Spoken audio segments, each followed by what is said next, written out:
جو لوگ یتیموں کا مال ناجائز طور پر کھاتے ہیں وہ اپنے پیٹ میں آگ بھرتے ہیں اور ضرور دوزخ میں ڈالے جائیں گے۔ اللہ تمہاری اولاد کے بارے میں تم کو ارشاد فرماتا ہے کہ ایک لڑکے کا حصہ 2 لڑکیوں کے حصے کے برابر ہے، اور اگر اولاد میت صرف لڑکیاں ہی ہوں یعنی 2 یا 2 سے زیادہ تو کل ترکے میں ان کا 2/3 ہے، اور اگر صرف ایک لڑکی ہو تو اس کا نصف ہے، اور میت کے ماں باپ کا یعنی دونوں میں سے ہر ایک کا ترکے میں 6واں حصہ ہے، بشرطے کہ میت کی اولاد ہو، اور اگر اولاد نہ ہو اور صرف ماں باپ ہی اس کے وارث ہوں تو 1/3 ماں کا حصہ ہے، اور اگر میت کے بھائی بھی ہوں تو ماں کا 6واں حصہ ہوگا۔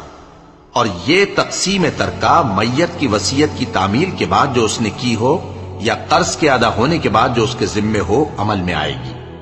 تم کو معلوم نہیں کہ تمہارے باپ دادوں اور بیٹوں اور پوتوں میں سے فائدے کے لحاظ